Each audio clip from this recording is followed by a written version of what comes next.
Good day, folks. Good evening, good afternoon, good morning, wherever and whenever you happen to be watching the stream. We'd like to thank all of you who are joining us live, and certainly thank those of you who are watching after the stream. The typical rules apply when it comes to our streams, and that really is just, hey, we'd love to have your participation. So please leave comments. For those who are live, we'll show your comments up on screen and respond to them as quickly as you can. I'm going to be perfectly frank here. Sometimes I get so engrossed in the conversation, it may take me a few minutes to get to your comment and show it up there, but we'll try our best to make that all happen. We're really excited tonight because Kim K6YYL Lima has decided to join us, and Kim has a tremendous amount of POTA experience. Really looking forward to getting into that with her. But before we get into that whole stuff, just thought we'd go around the table here and talk about what we've been up to. And by the way, leave a comment. Tell us what you've been up to over the past few weeks. For myself, a number of ham radio things going on. I recently purchased a Yaesu FTM 6000 mobile rig, and that's primarily for use in the shack here. And it's a dual bander. It's sort of a low-end dual bander. It doesn't have any of the fancy color screens or anything else. I've been learning about some of the interface quirks with that one, and there are some weird ones. Yaesu's done some changing on it, and I'll probably post a video about that going forward, but just a strange little transceiver that actually seems to work pretty well when you're just using it as a radio. So with that, I'm going to throw it over. Chris, say what's been happening in your neck of the woods. Kind of funny. You said it's an interesting transceiver and you use it as just a radio. Go figure. It's just a radio. Oh boy. Well, let's see. I think since the last time we did this stream, my wife and I went camping for my birthday at the end of September, and it happened to be a state park here in Connecticut, so it was a POTA park, and I got to activate the park. But the funny thing was, and Tracy's going to laugh, the first day we got to there, we set up camp, beautiful day, walked around, took great pictures of this little pond we were at, and then the next day, the rain that flooded New York, well, we got our share of it in Connecticut, so we got poured on the Friday night and Saturday. We packed up in the rain and then we left. So considering it was our second camping trip, we survived, but it was good. I mean, I activated the park. That was a lot of fun to do. And then recently, my most recent thing is I built a fan dipole for 12 and 17 meters. It's a project I think about doing for the longest time, and because I wanted an antenna specifically for those bands. So it was a quick little project, and it worked. I learned a few things that actually, when you make a fan dipole, that the standard formulas for dipoles don't necessarily apply. So I had to do a few tweaks, but I got a video up on the channel on it, and that was pretty neat. So that's the most recent thing I've done. That was actually just this. It was earlier this week I did that, I think. So you've got a video posted on your YouTube channel, so encourage everybody to go over and check that out on Kilo 2 Charlie Juliet Bravo Radio.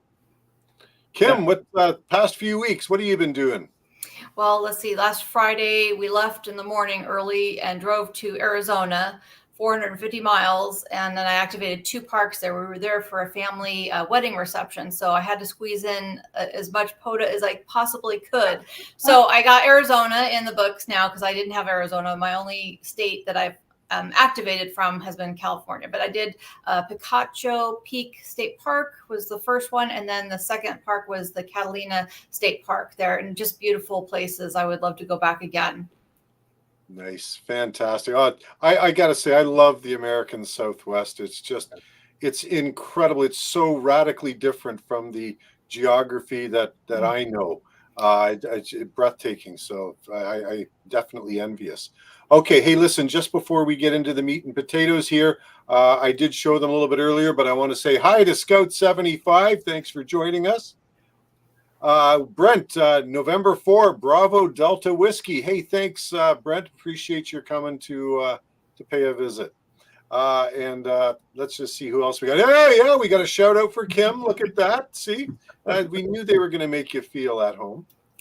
And Kevin out in Iowa. The Field of Dreams, our QRP Field of Dreams man. Yes, Kim Yes. is definitely in the house.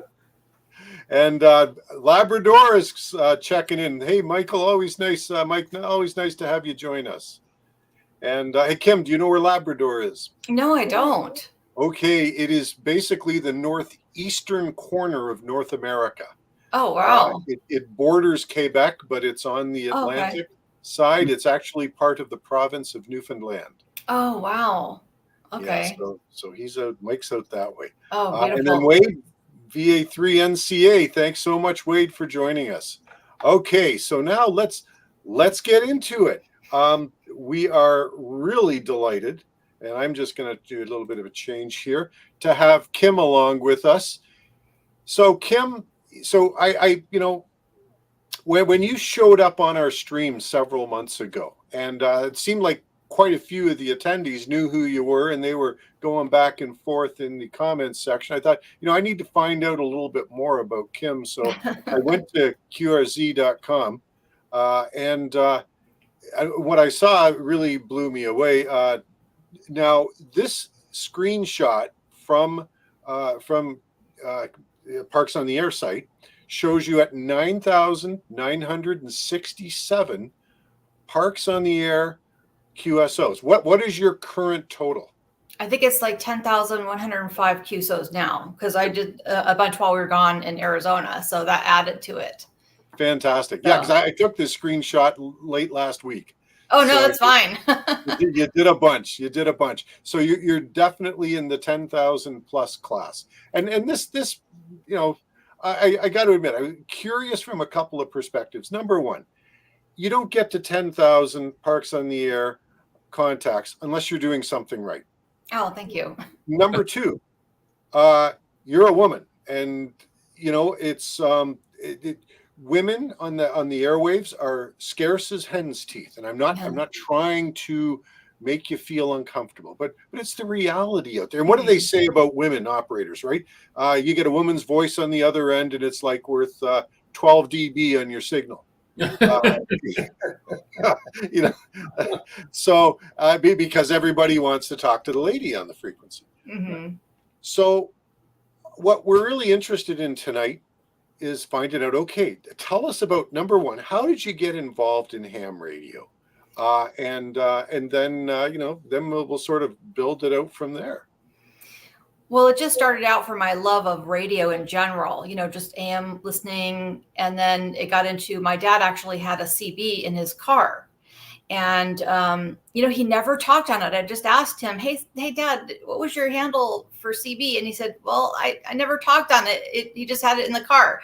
So I kind of took over the CB. And then later on, I did start studying for my amateur radio license in 1994, but I got really busy, life, college, all that, and then had a child in 97. And then my husband and I were restoring little Toyota RVs. And one of the persons who called on this Toyota RV was in Dallas, Oregon. And he called and he flew down here. And when he came down here, he saw that I had some antennas on the roof for my shortwave radio listening.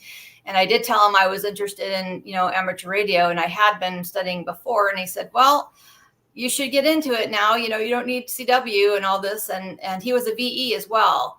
W7SDR is his call sign. And so he said, well, you should get into it. And I kind of joked, and you never joke, I guess, to an amateur radio operator like him, because I said, oh, I'd have to have a hand-me-down radio before I'd probably get my license now. And next thing I know, he sent me a radio, a Kenwood TS130S. And I thought, oh my gosh, now I better study. And, he took a chance, really, that was quite a gift. And so I did. I passed my technician in 2009. And so that was it. And I spent a lot of time on 10 meters. And then I happened to meet another person I consider a wonderful friend in Elmer, AA60D, Will. And he is my antenna guru and my helper of my my, man behind the curtain kind of thing, for amateur radio. And so he just really has helped me out so much. I can't even thank him enough. So then in 2015, I got my general. And then in 2019, I got my extra. Wow, nice. You were telling me when we did our test stream about your extra exam, and there was a really interesting story. Would you mind relating that for the folks here? Sure. It was funny because my husband took me to take the test, and he walked me to the front door where there was a VE standing at the front door. And the VE immediately went to my husband and said, "Oh, you're here to take your technician." And my husband pointed at me, and he said, "No, she's here for a test." And then he looked at me and said, "Oh, you're here to take your technician?" And I said, "No." And then he said, "Oh, you're here to take your general?" And I said, "No." And then he looked really, really puzzled, and he paused for the longest time. And I had to say, "I'm here to take my extra." And then he immediately said, "God bless you." But then it was kind of awkward too, because when I walked in the room with all the other people taking a test, it was all men. I don't mind that, but it was kind of a little weird that when one of the guys said, "She's a girl," and then I said, "Why didn't somebody tell me this?" So I took it, and there was only one other person there, and they were, as far as taking their extra, so it was myself and another person taking the extra. The others were there for their general and tech. So, but I passed the first time, and I'm glad to get that done. Congratulations. No, thank you. That's a great achievement. That's wonderful. Yeah, absolutely. So, okay. So you got your license. So you said you had a Kenwood for your first rig. Yes. Yeah, it was the Kenwood 130S, and that was a great radio. I kind of used it up the last of its life that it had, so it ended up ending in some person hopefully who fixed it. I don't know what happened to it, but then I got a Kenwood 480HX in replacement for it. So and that's the 200-watt radio, isn't it? Yes, that one is. Yes. Yeah. I've taken that one out on Parks on the Air many, many times, but then I got the Icon 7300, and I thought, well, it's going to be easier just to bring that instead of the Kenwood, because I was always having to unhook everything, from the Kenwood. I loved the extra power that the Kenwood had, but just every time I was going Parks on the Air, lugging that, taking out all the coax, all the everything, and then putting it in the RV and everything.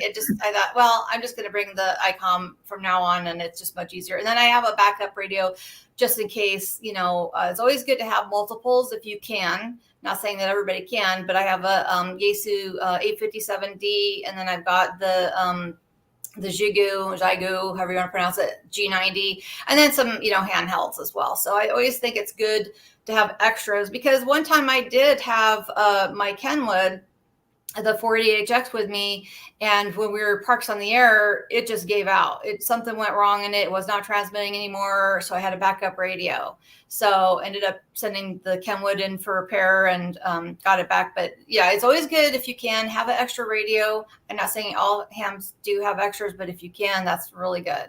Right. Even QRP radio, something, because you don't want to cry because you drove all that way to get there, and then the radio is not working for whatever reason. I got a tip for you, Kim. There's no crying in ham radio. Yeah. Okay. Only when the bands are bad. The conditions, the propagation gods have taken away everything. That's right. Absolutely.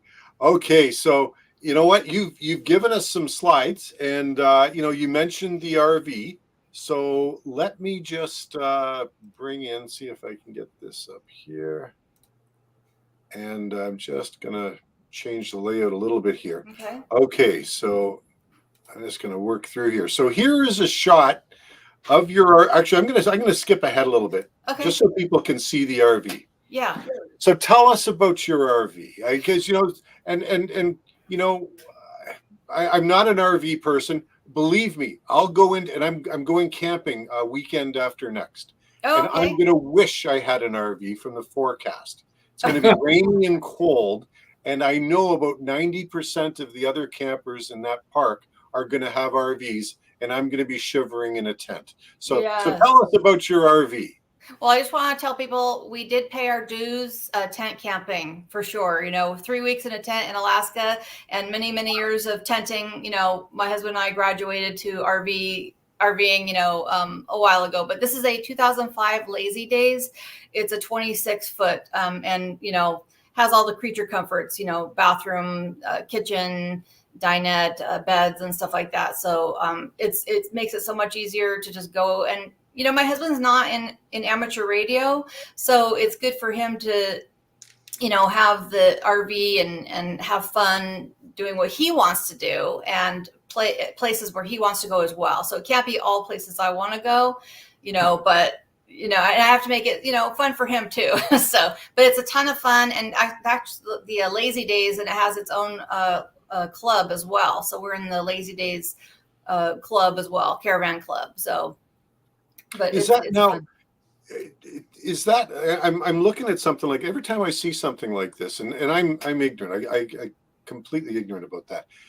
So, do you have to find a special place that services these? My husband and we work on them. Oh, So really? he's the one who does all the work. But if there was any kind of body damage, we'd probably better off taking it to some body repair. So. Right. But as far as keeping the engine running, yes, you yes. do that. My husband and I, yes. Yeah. Yeah. Good for you. That's great. Yeah. Yeah. I used to work with my dad and in his own automotive repair shop for many years, but then I switched careers into daycare, preschool kind of thing. So, I've gotten, many wrenches in my hands before and all that. So, and then when we've done the repairs of RVs, we've had to do some heavy lifting for refurbishing some of these RVs, putting whole air conditioning units on top of the roof. And that's lifting a lot of weight and putting it onto the roof. Yeah. And then also moving these generators around too. They're very heavy, the Onan generators. And so, yeah. So I don't want to lift anymore. I'm 54 now, and, I want to be able to still do things without hurting myself. And I never hurt myself, but definitely you have to be careful. But yeah, lifting those air conditioners on top of the roof. You can imagine we have to have ladders. So we're walking up a ladder and lifting that up to the roof. So yeah, it was a lot of heavy lifting. Yeah. And the generators too. We did a lot of refurbishing of generators, picking those up and lifting those and transporting them and then putting them in the RVs. And so all that kind of stuff. So. Fair enough. Hey, listen, got a couple of comments here I'd like to just shout out to. So Brent came back and says, you've got a great support group that helps you out with setup. Yes. When my husband's driving all that long way and we get to our park, he'll put up the antenna for me. If it's the 5/8 over 5/8 vertical, I can do the sharks pretty easy. But when we're set up, I'll make the lunch, and he knows the drill. He's not going to get lunch or whatever until he's got my antenna up, or at least he started. So no, I don't starve him. You know what? I've never had lunch served to me because I put up an antenna. I got to rethink my whole approach here. Good stuff. Hey, that's cool. Hey, we got Brian from New Zealand. Hey, Brian, thanks for joining us. Really appreciate it. Okay, so for those of us, Kim, that are still doing tent camping, and for those POTA operators who may be thinking, it might be cool to get an RV to do POTA. Mm-hmm. Do you have any tips, anything you want to say maybe to those people in regards to RVs and your portable ham radio operating? Well, it's a ton of fun, and it's a different beast when you're going camping with an RV, because you need to obviously make sure that your park you're going to, if you're camping, can accommodate the size of RV that you've gotten. Because if you want to go into like some of the national parks here, they can't really be, I think last I heard, over 26 feet. So you want to stay under that 26 feet mark. And some have even specification for even less, like really small, because sometimes when you're going places, they're very small little roads getting in and out of, campgrounds like Palomar Mountain. We just barely squeaked by getting in there because the roads are just so narrow. And, but yeah. And, some places like Silver Strand State Beach is kind of like a parking lot almost, but you know, with cars and RVs and trailers all next to you kind of, but it makes my husband happy. I love it there too. And, but yeah, it's a lot of fun. I would recommend it because you can really keep a lot of stuff in the RV, and it's also great for holding emergency preparedness stuff, you know, like food and water, extra clothes for whatever, you know, hazard may happen, heaven forbid. Something that I've thought about, and again, not knowing anything about this. So when I see an RV and I see people pulling up, I mean, it doesn't take you long to get an RV set up, does it? Once you get to the campsite. No. It's pretty quick. You know, I mean, you've got all of your, you know, your heavy duty work done ahead of time, you know, like a tent, you know, we've done tent camping, and that's, you know, that's another beast, you know, putting the tent up, putting the sleeping bags in, you know, all that stuff. And then, you know, all that, the work that goes into tent camping. And we still, you know, have friends who just, you know, tent camping and stuff like that. Like I said, we've done tent camping forever. And I've been camping, you know, my entire life. And my mom loves to remind me that the first time I was ever camping was when I was 4 weeks old. So, but so it's in my blood now. Yeah. What's that? You're a natural. Oh, she made me that, I guess. So, you know, but yeah. Okay. Did you have to make any like modifications to the camper to support the ham gear? No, not really, because we just have the two, I think it's the AGM batteries in there. But now I've got, if we do shore power, then we can just hook up to the power, right, you know, at the park. But I have also the Bioenno battery, which is really, I just got that several months ago, and that has really made things a lot easier. Sure. You know, it's a 12 volt, 40 amp hour Bioenno, so it lasts and lasts. And then plus the RV has, you know, solar on it, so we can just keep recharging the Bioenno as well. So right. And I'm assuming that you probably go outside most of the time, right, to operate? I've done both. Yeah, sometimes if the sun is just glaringly, you know, strong, yeah, I'll be in the RV, or if it's really cold out, you know, I'd be in the RV. But yeah, sometimes I'll just set up on the picnic tables or so. Yeah.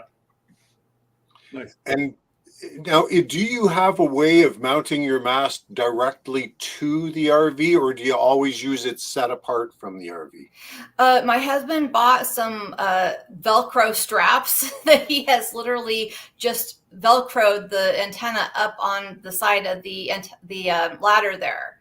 And so it's been easy just to throw that up and down. Otherwise, it sits on a Christmas tree stand. So I've got a shot here of that Christmas tree stand. Yeah. I thought that was brilliant, actually. Let me just, I'm just going to flip through some of the, oh, you know what? I had to. Oh, that's okay. That's okay. Yeah, I had to do some culling due to file size. No worries. No worries. But you can barely see it here in the image. But a Christmas tree stand parked on top of the park bench. And you've got, what is that? That looks like what? Maybe an 18-foot pole, something like that? Yeah, I think it is. I can't remember what it was. It's like kind of one of those things that I've had that for a while. And Will made that for me. He's always surprising me with things, and he made that. It's a 5/8 over 5/8 vertical. He made that. So it's all homebrew, and yeah, he spoils me like like I'm his own daughter or something. He doesn't have any children, so but he's really a great Elmer and friend. So great. Fantastic. Okay. So modern day parks on the air, you're going out. Now, will you only operate when you've got the RV, or will you take your car out and do an activation? What do you do? Right. And there's been where I think you saw when we were driving the Bolt, the Chevrolet Bolt there. That was when we were at, let's see where the one is. It was, yeah, there it is. That's at Emmawood State Beach as well. And that's the Goliath MFJ magnet mount with a shark antenna on the top. So, and then I've done that a lot at Huntington State Beach, just like that. Just like that. So now it's been a long time since I've heard shark. That's sort of a ham stick. Hamster. Yes, Well, yes, this- yeah. A lot of people say ham sticks, and then sometimes they'll say shark stick, and I'm like, well, which one do you have, the shark antennas or the ham stick? Because they'll say shark stick, and I'm like, which one is it? But yeah, that's the shark antenna, and they're made in America. Yep, yep. Fantastic. Shark antenna, yeah. Yeah, Oh, and then the guys quick, in Meriden near me, Quicksilver Radio makes their own flavor of shark, ham sticks, and it's all the same basic design. So, but they work fine. yeah, and the quick disconnects are amazing. They're just fantastic, just for a quick, like spring loaded, and there you go. Yeah. So, Do you run a counterpoise wire when you run those? not on the car. It's always been perfect. So Okay. the car acts just perfect. So, but there are counterpoises on the 5/8 over 5/8 vertical. I don't know if you can see those in the picture, but there's counterpoises on that. And when we were at where were we? Picacho Peak, I put the shark antenna on the magnet mount on top of the picnic table, and the picnic table was steel coated with some plastic, and man, it just tuned up perfectly on all the bands except for 40, but it was perfect. And then I found out that from experimenting, when I had the magnet mount with the 40-meter shark on there, and I put the coax through the RV window, I could tune it up perfect. But if I didn't go through the RV window with the coax and just try to set up outside, the SWR would just be off the charts. And so I asked Will, I said, Will, why is that? I do have some chokes on the coax. And he said, well, the RV is probably acting more like a Faraday cage partially, and also another kind of choke. So it was choking up off that RF coming in there. So I was actually able to get a perfect SWR with the shark antenna through the window, the coax through the window, so I could set up in the RV. So kind of like one of those funny little happy serendipitous things, thinking, oh wow, I could do that. So that was work. And yeah, I can put a counterpoise on there as well. What's interesting is if you wanted to with the shark, you could the shark antennas, you could put a mount probably on the ladder on the RV, and you can operate mobile if you wanted to. I could. So yeah, that would be fun. So, but yeah, I've go ahead. I'm sorry. I have a pair of I have a 20-meter and a 40-meter shark on the back of my pickup, and with a little antenna switch like just behind the driver's seat. Oh, nice. And, with a 7100, and it's funny, like you drive around and flip the radio on. If conditions are good, I've worked one. My favorite contact was I was riding literally a couple of blocks from home, and I worked a guy in Iceland. It was like, oh, nice, nice. Yeah.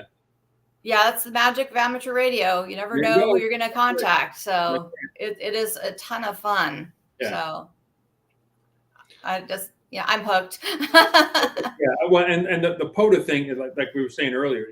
Once you do it once, you really do get hooked on doing it. And the guys that run the Parks on the Air organization, such that it is. I mean, those guys are. I mean, they're all volunteer, and they do a ton of work. To all that, and it really is impressive. When you see how many people are, have embraced the whole POTA thing. Any day you turn a radio on, it doesn't matter what day of the week it is. You turn around, you hear 2 or 3, at least minimum. I always hear like 2 or 3 parks being activated somewhere. Yes. Well, I have a funny little story. I wasn't doing Parks on the Air at this particular time back. I think it must have been in 2021. But I have gone portable when we've gone camping at other parks and stuff, state parks or national parks. And we happened to be at El Capitan State Beach here in California. And I was just generally putting out a CQ saying, CQ K6YYL, calling CQ from El Capitan State Beach. And all of a sudden I heard this person, a very weak signal, say what I thought they were saying, bark, bark, bark, bark. Yeah.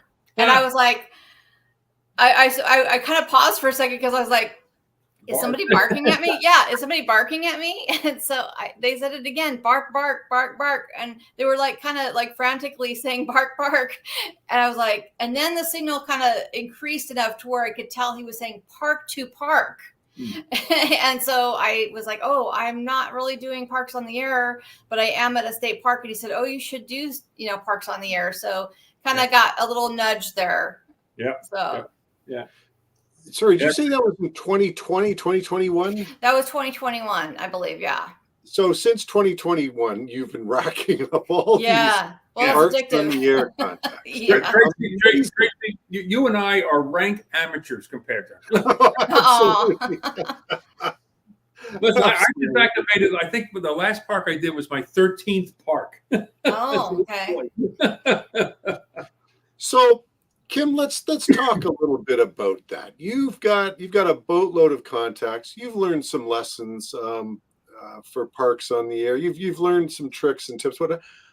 Somebody who hasn't done Parks on the Air yet might be watching this. What advice would you give the newcomer to Parks on the Air? That you may go out doing Parks on the Air and intend to get a first activation your first time, but don't be disappointed if it doesn't happen, because the first ever activation I did, I was short one before the time UTC changed. But, look at it as, okay, it's a learning experience. It's fun. I mean, where we were, we had a lot of RF noise. So it was very hard to hear, with all these other RVs next to us at this one particular park we were at that time.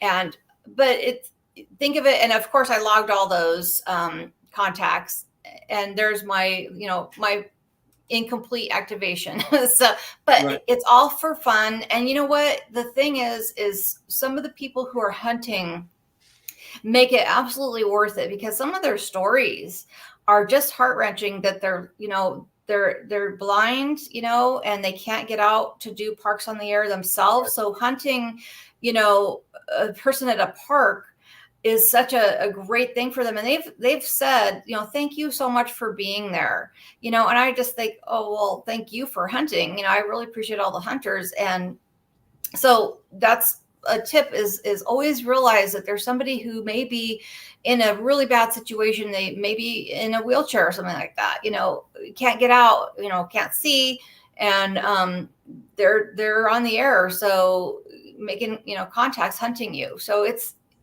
another thing. Choose, if you want a band. I like 15 because it's a lot of room there, and people are, they have to wait sometimes on 20 meters, because there's usually a huge pileup on 20 meters. But I like to go on 15 because it's a little slower pace. So if somebody's going to be doing a Parks on the Air for their first few times, I would definitely go like to 15 meters. Or if you're a technician, go to 10. 10 is a blast. And you don't get the massive pileups like you can potentially on 20 meters. So, and just, listen, and try to get call signs, and I log with paper. And then I will use the Hammers app later. So I've got tons and tons and tons of log books. I was trying to find one with some logs here. So if this is, I use paper, and so, and then I log later, using the Hammers app. And I would say that's a thing. And then definitely try to stay hydrated, because I noticed for myself, I'm really bad at drinking enough water, that you get more stressed when you're dehydrated. So definitely stay hydrated. So, and probably not drinking in POTA is probably maybe your first few times alcohol, but yeah, probably just stay with the water until you get, so. Yeah. You can have the drink after in celebration. Yes, if you're going to, yeah. But yeah, lots of water, or something very hydrating, Yeah. Because when you're talking too, you're losing a lot of, fluids too through your breath. That's certainly true. I find myself though, when I this could fall under the too much information, but I really have to meter how much I drink. Oh yeah. Because I don't want to get halfway through a pile up and realize, oh boy, I got to go visit the washroom. Right. Yes. And then have first aid, have a first aid kit available, with whatever, something for your stomach, or if you need like some kind of anti-diarrhea, hopefully, never need it. But if you do, you have it. Yeah. And yeah, toiletries, you know, all that stuff, all first aid is really good to have. Pain relievers, you know, Neosporin for things, and then maybe you know, just a lot of, you know, patience. Yeah. Well, you know, it's funny when I first started my doing POTA. You know, I wasn't.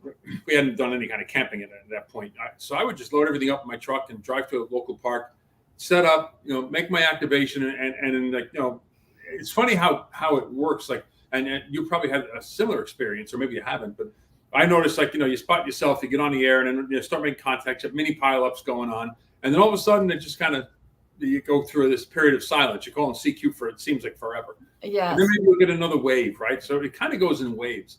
So what I do is kind of like, when I first started doing it, I would go out and set my antenna up, and I park bench, park table, wherever it was, you know, and make my activation. And then like, if I saw, like, okay, I've got 10 contacts, the rest are kind of gravy at this point. And I work some more stations. And then when I hit those waves, I'd be like, you know, a dead spot. I'm like, oh, I guess that's it. And I would shut down and go home.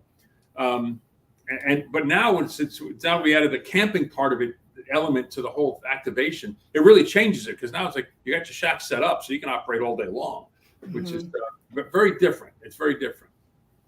Yeah, I love the RV for just the convenience of it, you know, and you don't have to just, you know, leave the park at a certain time, you know, but it makes it really nice. And you know, you can get up fairly early, as long as you're not going to wake up your husband or spouse, I should say, you know.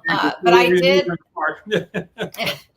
when we were at Catalina State Park, I had only gotten one contact for that one UTC day. I did 2 UTC days at the Catalina State Park, and when we had gotten home from the wedding reception, I was able to make one contact. I think it was on 40 meters, and I thought, oh no, now I've got to figure out how I'm going to get the rest, because we had to leave the next day. And so I set up on the picnic table really early in the morning and trying to be quiet, you know, do parks on the air. And I got the rest. I got, I think, 30 something contacts after that, or more maybe. So, but yeah, you gotta, you know, I was kind of like really wanting to, you know, not get another, you know, incomplete park, but hey, it's for fun. And if you don't, you know, you still have fun. So then you may have helped out a couple of hunters out there. So for sure. Yeah. And then I got several, you know, different countries, you know, that came back to me, like Belgium and Italy and I think, the Netherlands and stuff like that. So yeah. And they were pretty surprised that I was just sitting on the picnic table. Yeah. I've seen, it's funny, again, like going back to the non-RV, non-camping POTA activations, which I think there's probably a lot more of them. Yeah. A lot of them will just go out like on their lunch hour, and like you did with the Volt, just go out, throw a hamstick on the roof, and you know, you make your contacts, and then hopefully you activate the park and you go back. So there's a lot. You know, POTA is such a versatile and type of activity in ham radio. You know, you can do it from a car. You can do it mobile if you want. They'll just drive from one part to another, or you can set up a campsite and do that. So.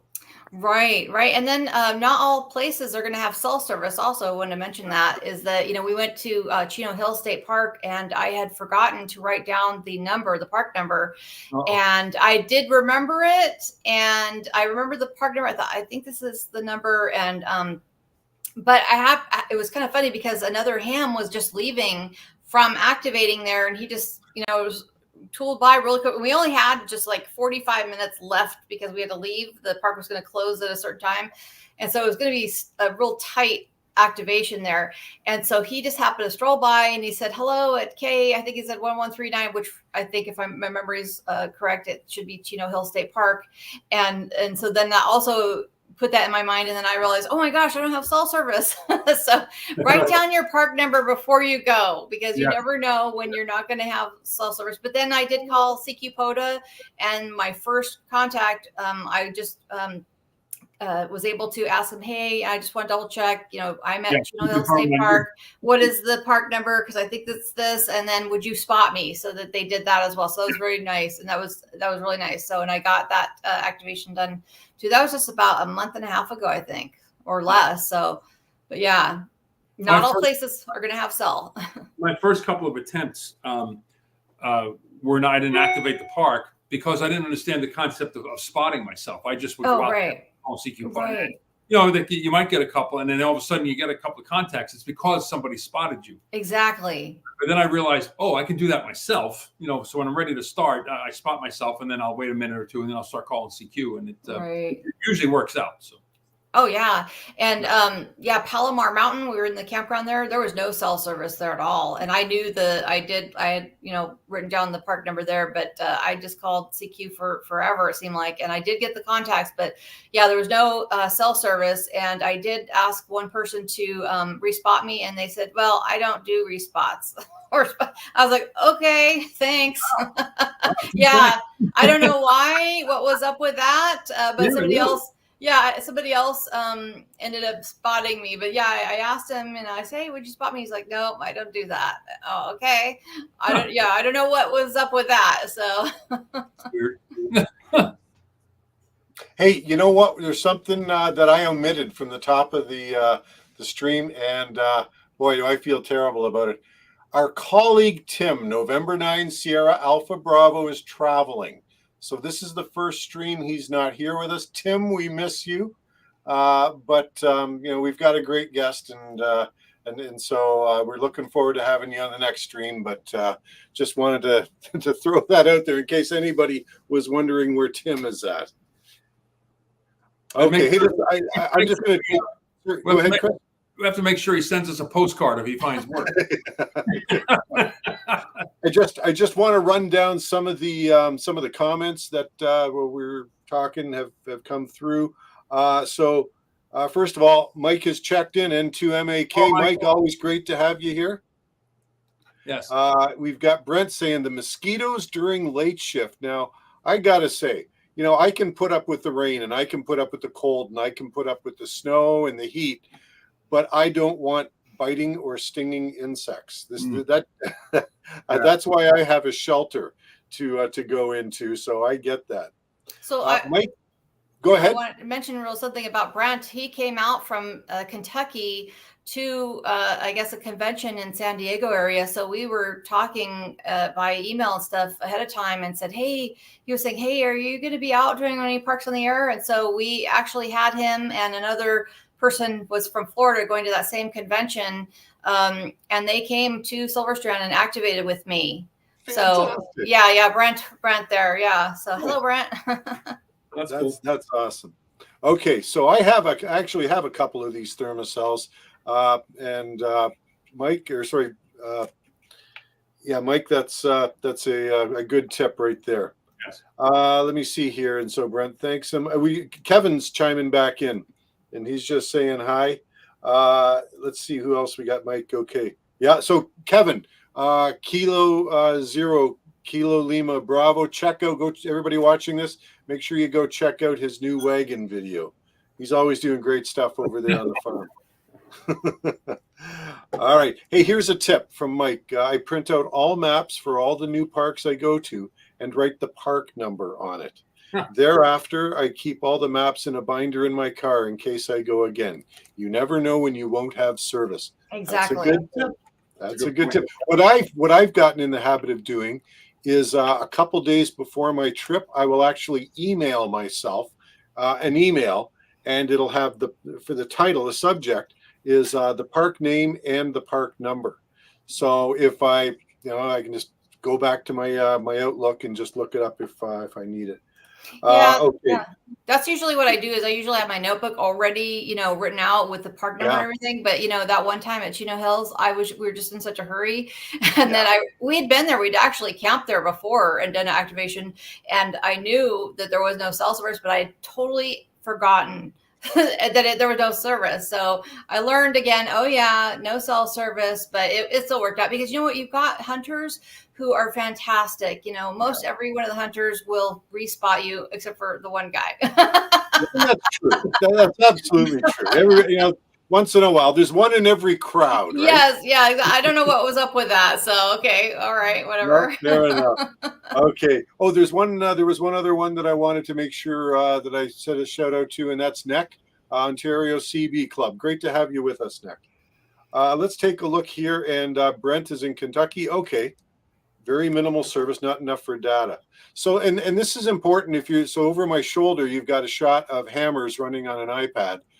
Yeah, if you've got the cell service and you can use your phone as a hotspot, then you can actually have it draw that map that shows all the places you've been with your location in the center, and of course looking up the name so you can actually call the person. But I can remember the first time I talked to somebody who was running this, and he gave me my name, and it's like, how did you know my name? Well, now I know. That's right. And I know where you live too. Yeah, that's right. All right, so there you go. Here we go. Lamination. Yeah, you know what? I'm in the market for a laminator. Absolutely. All right, she made my Cali trip. There you go. Aw. Well, it was fun to have you, Brent. It really was. It really was. Look at this, and this says a lot right here. Kim is always from Kevin in Iowa, K0KLB. Kim is always so polite and courteous on the air. Fun listening to her work all the contacts. She takes the time to stop and talk to folks. And wow, that says a lot, because you know, if you've got a bunch of people coming back to you, there is a great temptation just to run through as quickly as possible, be as very efficient as possible. It really is nice to have that personal touch. Yeah. Well, I think people have to remember that POTA is not a contest. Right.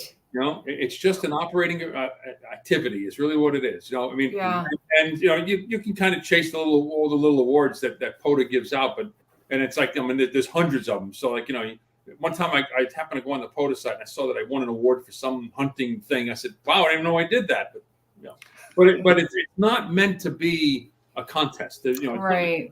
Points to try to win a contest. So, yeah. Okay. Hey, James, thanks for joining us. Look at this. 67 new parks in the state of Virginia. Wow. Man, Tracy, I'm a little boy compared to these people. I'm nothing. Oh, yeah. Well, can't hold a candle to them. Nope. Having said that, I will be out camping in the rain and the cold in a couple of weekends here, working the worldwide the CQ Worldwide single sideband DX contest with 5 watts. Oh, good luck with that. Yeah, well, it's a little bit different from Parks on the Air, I'll tell you. Yes, it is. Okay. Let me see what else we got here. Hey, while you're looking for something, Tracy, have you operated field day in a park, and did you make it like a crossover, sort of like, you know, activating a park and operating field day in the same day? Yes, I think it was Jenna and I, Whiskey 0 Mike Alpha November, and I went and did a field day, and then we actually went and found a trail and activated from there for field day as well. So I think we did combine the two there. Yeah. That's a great combination. You know, you're probably in a park, you know, not necessarily, but you could actually do both. Be in a park. Exactly. Yeah. Around making, you know, field day contacts, and oh, by the way, you're activating a park at the same time. So. Right. Yeah. So yeah, Jenna drove and we found a trail and we just did it. I think that was on a field day. So yeah. Nice. Yep. Let's talk about, so your 7300 is your primary POTA rig, Kim. Yes. And do you always run it at 100 watts then? I do. Yeah, I do. Okay. Because you've got the power. Yeah. There to be able to support it, right? Now you mentioned a 40 amp hour battery. You mentioned the solar. So is that your typical power setup now when you're running with the 7300? Pretty much, yeah. And I've never exhausted the battery to where it's just died. I still have, you know, plenty left over. So it's pretty amazing how efficient it was. And I've ran that thing sometimes for like 5 or 6 hours. You know, 100 watts. Yeah. So it's been gone and going and going and going. So those batteries are great. yeah. That's contacts, you know, and so listening obviously is going to last a lot longer, but transmitting too. So yeah. When you operate POTA, would you say there's an average length of time you would activate a park for? Well, as long as I can until my husband's ready to go. So, which he's ready to unplug, and I'm like, wait, I gotta get one more. One more. Yeah, one more. Wait, one more. And then when you say last call, then that's when most of the people try to get back in and get in the log, and that's fine too. But weekends we try to go. I'm gonna try to go tomorrow as well. To I forget it's called India Wells State Park or something. I haven't memorized that one, but it's near Palm Springs. So I'm gonna try to do that one tomorrow. We'll see quickly. It won't be a long activation, maybe 1 hour. So yeah, that one will be kind of short. But we'll take the RV out, and so we're going to camp with the Lazy Days club group. So, and then our son's going to stay home probably. So. Yeah, I get it. Okay. Let's switch gears a little bit here, because I'm curious about this, and I'm hoping you can shed some light on it. So. We've talked a little bit about you being a woman ham operator. How do we get more ladies involved in this great hobby of ours? That's a really good question. I don't know. I think if we could somehow get more of the ham radio clubs in the schools, somehow, junior high and high school, and somehow get more girls and females in there. So that would be great. So I really don't know, because I watched another video on the same question, because you'd asked me that a few days ago, how do we get more females into ham radio? And she was kind of at the same thing too. It's kind of hard too, because a lot of women also have their own hobbies as well, so, and then family too. So that's kind of hard too, because when you're, like I said, I had started studying in 94 for my license, but then, I was in college as well. And then later on had a baby and all that. And so everything kind of gets put to the side for a while. So back in 2009 is when I got licensed for the first time. And so, gosh, I don't know. I think maybe getting some schools to have, an amateur radio club with a full, antenna there and everything, so they can do it from the school. Maybe make it a class out of it and stuff. So maybe more Boy Scout and Girl Scouts having, access to that as well. Because there's Jamboree, I think it's Jamboree on there or something like that, where there's, where they do Boy Scouts and Girl Scouts usually kind of go there. But I'd like to see more Girl Scouts there. Do the Girl Scouts? I don't know. I mean, I know the Boy Scouts have like a radio badge. I mean, do the Girl Scouts, I don't know. Yeah, I don't know. I know my son obviously he did get that radio badge, and but I don't know. I know that they're that badge takes a lot of work. I feel like that should really be something that should be incorporated into getting the technician license, because that badge itself, the radio badge, that's a lot of work in that. I worked on that with my son. Yep. So, and that was many, many years ago now, so I don't remember exactly what that was, but that was just pages and pages of stuff in that for the radio badge. And now he's an Eagle Scout, but nice. Yeah, so that's a lot of work for that. But yeah, somehow incorporating that into the technician license would be fantastic to get more, girls and boys in the hobby. So, sure. Yeah. Now, something I've seen up my way, Kim, is that, for years, the whole hobby has been wringing its hands over how do we get, our numbers are declining. The old guard is dying off. How do we foster growth within the community again? And it's always been about, hey, we got to attract the youth. Mm-hmm. And I get that. But what I've seen locally here, I'm in a city that has an amateur radio club, the Burlington Amateur Radio Club. This club has gone over the past 4 or 5 years from something like 40 members to over 200. Wow. They've done an outstanding job of recruiting, of teaching, so that they run classes. Mm-hmm. They teach prospective amateurs, and they get them their licenses. And the greatest number of these people are middle-aged. Yeah. They're beyond, that initial stage of, establishing a career, establishing a household. The kids are getting a little bit older, got a little bit of time on your hands. at least in this area here, this seems to be the sweet spot. And I'm wondering, okay, well, maybe that's also a sweet spot for getting more ladies involved. And you alluded to it yourself with your own story. Yeah, exactly. Yeah, because when you're raising a family and stuff and I was even homeschooling our son as well. So, and I did incorporate amateur radio into one of his like science classes, and he ended up getting his technician license because I taught that, and then I had him go take his test, and so he got his technician in 2010, I think it was. So, but he's never really used it, but maybe one day he'll, get on the air. So, but he did make a few contacts, but yeah. But yeah, middle-aged people, I think, are more of what you're going to find because they're kind of finding a little bit of a time that they have more time, because they're raising the kids is not as much time consuming as it once was. So if they've got children. I think back and yeah, great points. Chris, I think you can relate to this. I think back to when, we were kids, we were in our teens, right? Yep. There was a plethora of options for kids who didn't have a lot of money to get into radio.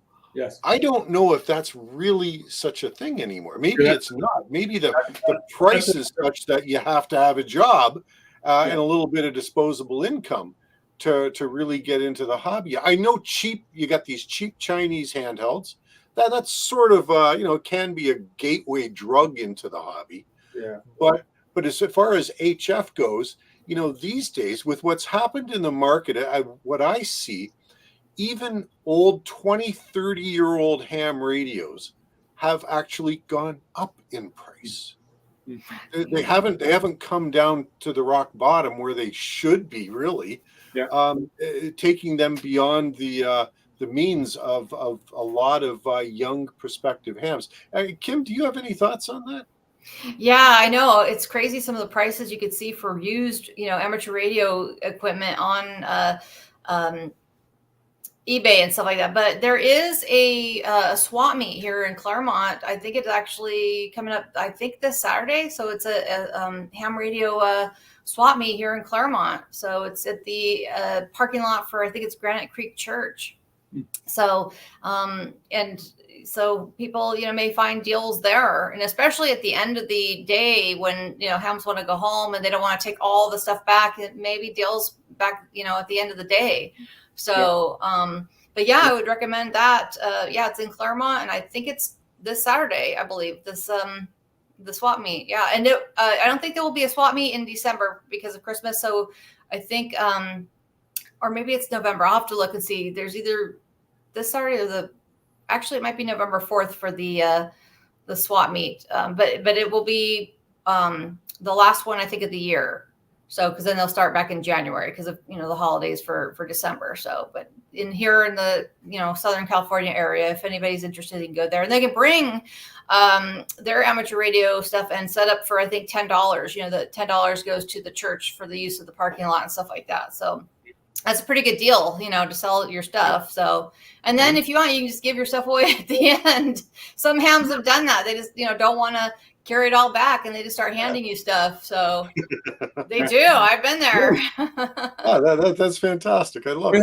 Tracy, you hit on something, and Kim, it's the same with you. It's like, so for me, I mean, like when I got into ham radio, I was in high school, right? I got into CB radio when I was before I got into high school. So it was like I was into that, and then I met a friend of mine who wound up being my Elmer, who I'm still very good friends with, who got me into ham radio. So, and that was again during my high school days, but the gateway, so to speak, was CB, and back then CB was very different than it is today, obviously. So even like today, you turn on a CB radio, it's like if you're in a major metropolitan area, it's a lot of racket on it. And that's about it. So there's that part of it that doesn't seem to be around anymore. You don't have that entry level radio sort of experience. Like CB was licensed back then, but not really. And then the other thing that Tracy, you were just talking about is the financial barrier to entry. You know, I mean, what kid's going to have like, you know, $500, $600, $700 to drop on a radio, and that's just the radio. And you get the power supply for it, the antenna, everything else. It adds up, you know. So it's an interesting issue right now to try to get youth involved in it. You know, get them kind of attracted to it. Like, you know, what can we do with this hobby? So, yeah, it's a tough thing.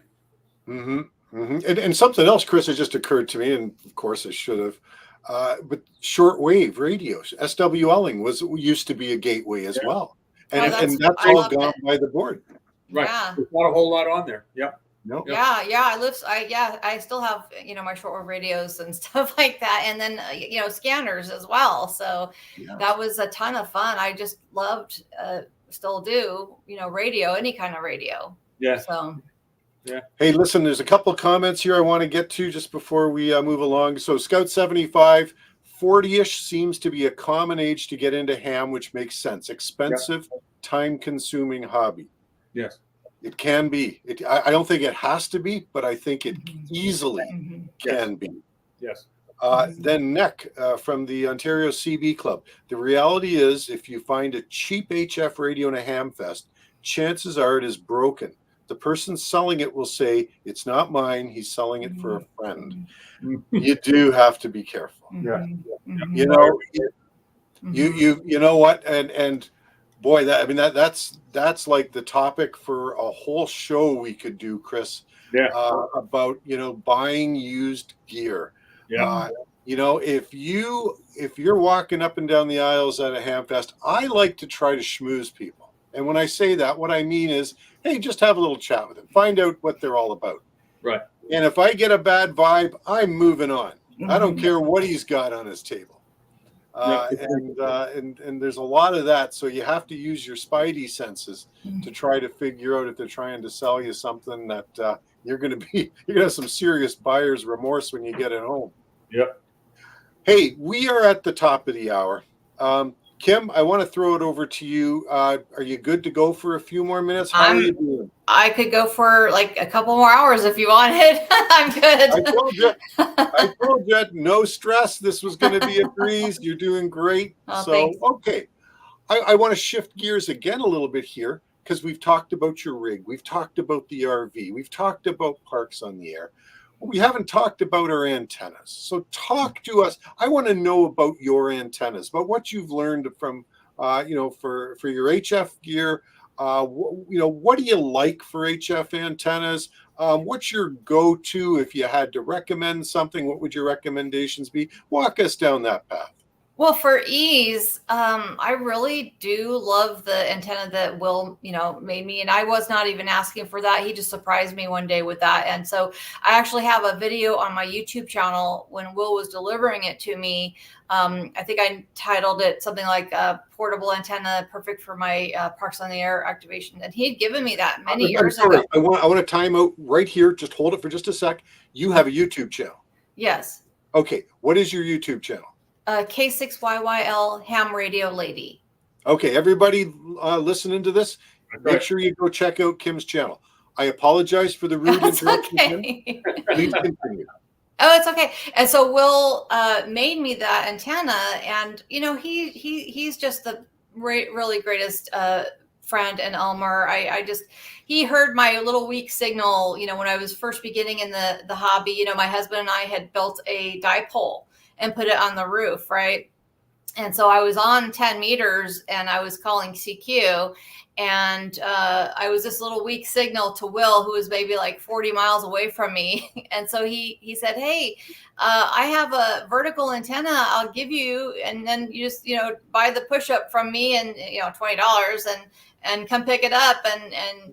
And so I was like, "Who is this guy?" You know, you know, so what a nice person, right? You know, you're kind of like almost skeptical of how nice somebody is, and they're willing to give you something, you know, nowadays. You know, well, that was in 2009. Yeah, right. Yeah. So you're like, who is this guy? So anyway, my husband and I drove down there. We met Will, and just amazing guy. And Elmer friend, a father figure. And so he gave me the antenna. I think it was a Stereo vertical at the time, and put that up. And it was just like night and day from the little dipole that we had made for 10 meters. So now that little 10-meter dipole was just like flapping in the wind now. Yeah, so then I've gone through several antennas since. And actually, we had a really bad windstorm January of 2022, and my Cushcraft R5 took a major beating. And it was literally bending over and touching the roof. I thought it was going to snap. I couldn't believe it didn't snap. We lost our oak tree in the backyard. Wow.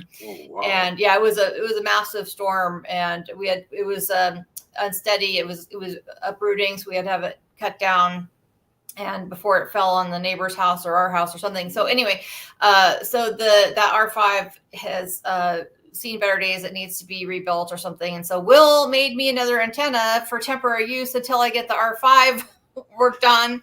So there's Will again, amazing man. And so then back to the portable operations. I really like Will's antenna. And like I said, there's a video on my YouTube channel of when Will was delivering it to me, and he's telling all about it. And he's showing all the counterpoises and the length, and it's a 5/8 over 5/8 vertical. So, and then he brought the Christmas tree stand. He's the one who thought of that as for the base, and so that one is fantastic. Like I said, my husband's Velcroed that antenna to the ladder of the RV. And then for when we're doing cars, I really like the Shark antennas, and with the Goliath magnet, that's fantastic. But my husband has issues. He's worried about there it is. Yeah, there's the magnet, and it's huge. Don't try to pull that magnet off all in one. You have to lift up one leg at a time, because you're never going to get it off if you're trying to pull up the whole thing. So one leg at a time. And it's really easy. But my husband has the issue, and I can understand, is, he's not a ham, and he doesn't want the car scratched. So I have found, here's a little tip. If you have a spouse or significant other that does not like antennas on the car, they're worried about it getting scratched, I've used parchment paper, putting it underneath the antenna, underneath the magnet. And it looks like totally hokey as all get out, but it works, and it does. Yeah. So I've, parchment paper can stand a lot of heat, obviously, because you can bake with it. So that's a great tip. That's a great idea. Thanks. So yeah, so I have a roll or two, in the RV and with the antennas and all that. So yeah, the parchment paper works really well, and just keep a roll. It's not totally cheap, but you can reuse that paper over and over until it gets totally thrashed. But it works well, and parchment paper. Who knew? Great idea. It works. Yeah. Brilliant. So I like the Shark antennas. I really do. They're fun, and the quick disconnects are just amazing. They make it so easy. Otherwise, you're just screwing the antenna down into the mount all the time. Right. So right. But those are pretty much what I've had experience with, and it's surprising how easy it is. That one's Jenna's antenna right there that I'm sitting in front of. My antenna is over on the RV, and that one's Jenna's right there. It's the same copy that Will made, but Jenna asked Will how to make it, and Jenna made that one. Oh, fantastic. Yeah. So we were there at that was at Lake Paris State Recreation Area. Well, what is the band coverage of that antenna? 6 meters, 10, 12, 15, 17, and squeaking in 40. Okay. Yeah. With a tuner. I'm not familiar with the 5/8 over 5/8. Is that fed in the center? That's Will's, I believe so. And that's Will's. I don't memorize all of his brilliant ideas, but yeah, you can look at the video and he tells all about it. And there's a coil also in there for 6, I think it is, he's made. So, but it is, it works amazing. It's just amazing. He spoils me. I never asked him, hey, make this for me or make that. Never once. He's always done that. Oh, and here's another one too, right? Here I had just, back in 2015, he knew I was studying for my my general license, because I really Will got me into 6 meters a lot. I already had my eye on 6 meters as well. So when I was a tech, I was on 10, and then Will was like, hey, you know, get on 6 as well. And like I said, I was interested in that. Okay, so then we're fast forwarding to 2015, and he helped me study for the general. I'd ask him questions over the air. We were talking on through 6 meters and stuff. And so the night that I had passed my test, I told Will, and sure enough, the next day, who comes knocking at my door with a dipole for 40 meters to put on my roof? Will. So he did. We got that up there, and he was like, I'm so happy for you. You know, he was really sweet. And so, yeah, I've got the dipole on the roof for 40 meters, and it's in a kind of one leg is going in a north and south, and the other leg is going east and west. So now I've kind of got both directions, and that's worked well. So yeah, dipoles are great antennas. yeah. And then he made another one, which I didn't ask him for, is another 5/8 over 5/8 vertical. So that I'm using as well right now, because I'm actually able to tune that up for 10, which we were a little bit surprised to be able to tune that one up for 10. But since the Cushcraft R5 needs some work, I was able to squeak in, 10 meters on that one that he made. And I've actually squeaked in 60 meters as well on that, and 6 meters and 17 meters on that as well. So he's got some magic. most of the bands. That's good. Yeah. It's fun. Yeah. The only thing I don't really have but I do have a Shark antenna for 80 meters. So, and I'm not really active much on 80, but I've squeaked 80 on the antenna that Will made, the 5/8 over 5/8, but it's really sensitive, high Q, I guess so. But yes, yeah, it's really, yeah. Do you need to use an external tuner? Yes. Yeah, okay. Yeah. Well, what do you use for an external tuner? It's a MFJ. Was it the 963 or something, or 369 or one of those? I forget what the model number, but it's one of the. Is it a manual or automatic? Manual. Yeah. I forget. It's a Versa tuner. I forget the model number, but yeah, it's a nice chunky one. So, it's fun. I've learned a lot with that antenna tuner. Will's always surprised that I'm all tuning in, so I'm always pushing the boundaries with all these antennas and stuff. So, well, that's what keeps it all fresh, right? Yeah, as long as you don't let the smoke out. So, bottom line. Yeah, it's all fun until that happens. That's right. So I got to ask you now. So you've got a 7300, which has worked really well. You got the 480 still, Kenwood TS 480. Are there any other rigs on the horizon? Maybe something you've got your eye on? Gosh, yeah, I've thought of that. I would love the K3 or K4. I don't know what it is now, but that was kind of in my radar for a while until I saw the price tag. So, so it sort of kind of went down on the radar a little bit for a while. So, but that would be a really nice radio. I would probably really like that. I think I was looking at that one because, in the ads, they talk about helping with high noise level areas, but I'm right in a city. I've got a electric pole basically in the neighbor's backyard, which is backed up to my yard. So that adds, a lot of noise, and then wires just galore coming from that. So that would be nice. The K3 or K4. So I forget which model it is, but yeah, it's been a while since I've looked at that because last time I looked at the price was like, my husband would probably have a heart attack. To remortgage the house. Yeah. So you've got a high noise level at home then? Yeah, and it actually, when I first got my license, it was really bad. I mean, I sometimes have a S9 or S5 or noise level, but I think since in the last few years, I believe they've changed a lot of the lighting. So I think that because they've been doing a lot of work around this neighborhood and in our city. And I think since they've changed out a lot of things from the old lighting that they had to another lighting, I'm not sure what it is, but dramatically the noise level has gone down. I've been very surprised.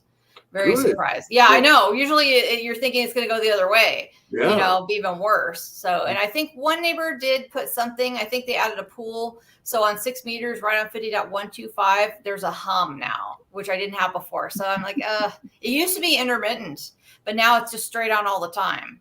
But it's still livable. I can still, work through that. But it was, And I do a lot of live streaming, just for sharing the band, what people want to listen to, like I'll live stream 10 meters or 6 meters or 40 meters, and I'll kind of throw it on different frequencies and stuff. So it's meant for people to, wherever they are, they can, call CQ and maybe hear themselves here on my radio in California, through YouTube. So it's a way to kind of check propagation and stuff. So, and then it's also fun because sometimes I'll be on and tell somebody who I'm working in England or whatever, or France, hey, I'm live streaming. You can go back to this later and see how you sound here at my home. So that's a lot of fun. That's a lot of fun. Yeah, that's cool to do. Yeah, it's fun. My husband and son helped set that up. I would have not known how to do that. I'm like, hey, can we do this? So, but then there's other videos where I've just used my, little, cell phone to record YouTube videos and stuff with Will. And we've done talks through the radio, and I would just upload that way through YouTube. So through the phone kind of thing. So, and Will's Will's a great wealth of information. So I can't speak highly of him enough. So he's a great Elmer. Fantastic. Okay. That was that Mike? Hey, MRD. MRD, that's who that was. Hi, Mike. Kim, you know what? Thank you very much. Do you have any parting shots for us before we get out of here? Gosh, I don't know. I think we've covered a lot. I mean, I just want to say and thank everybody who's, contacted me through amateur radio and your Parks on the Air and made contacts all around the world. I just say thank you, because that is just such a very fun and amazing hobby to unite people around the world, and it's a fantastic way to make friends. I mean, I have people who have invited me to come down to Mexico and stay with them, or, and my husband, or come to Japan and stay with them. And I'm just like, thank you. Wow. That's really amazing. Thank you. I haven't taken anybody up on that kind of offer yet, but to get that kind of offer is like, wow, that's a surprise. And it's like a ham family for sure. Most every hams I've spoken to are very nice. And of course there's been a few, here and there, not so nice, but yeah, most everyone is really, really nice. And yeah, family. Yeah. So great ham family. Yeah. Yeah. It's a great community. Yeah. Yes, it sure is. It sure is. Good stuff. You're setting a tremendous example, and you're helping welcome additional women into our hobby, which I think is a great thing. You're leading the hobby from a Parks on the Air perspective with all of your activations, and as Kevin from Iowa suggested earlier, you're doing it with style and grace, and you're adding a really nice touch to it. So you know what, it's been a tremendous pleasure having you with us here this evening. Well, thank you so much. Thank you both. Thank you, Chris and Tracy. Thank you so very much. I really appreciate it. It was quite an honor to get an invitation. Oh, it's the honor to finally talk with you. Like I said, we Tracy and I and Tim, we've always talked about about what you're doing in POTA, and I just think. Man, oh man. Boy, there's some people, like I said, who've done far more than me, but I can't get out there every single day, which I would love to, but they're there all the time. And I wish I could do that, but I'm lucky to do what I do. So what's also great is showing that keeping you're keeping it simple out there. It's simple antenna, simple radio. You keep it all simple, which is, I think, that's an important part of POTA. Keep it simple. Yeah, definitely. Yeah. Keep it simple. Yeah. It's a fantastic hobby, and I do, like you, wish more females were in the hobby. And, I try to promote it to, other females, but, they're just sort of into their thing. And, I try, so it's not for lack of trying. I've definitely tried. And, it's a ton of fun though. I don't know if they know what they're missing. So I don't think they do. Yeah, there's a real so many long-term friendships get built over radio. For sure. I think that's sort of an overlooked facet of our hobby amongst many of us who are maybe doing other things. Oh, absolutely. Yeah. Like Will, I would have never met Will any other way. So through amateur radio. Here's Mike. There needs to be more single females in the Houston area that are into ham radio. Yeah. Well, Mike, you got to start recruiting. What can I say? All right. Well, there you go. Thank you to everybody who has been who's been attending the stream. Thank you to everybody who's watching afterwards. We really appreciate it. Looking forward to the next one. We're going to do another one in November, of course. But Kim, again, our thanks. Really appreciate your being here, and continued success as you move forward. Thank you. Yes. Okay. Thank you. 7-3, everybody. 7-3.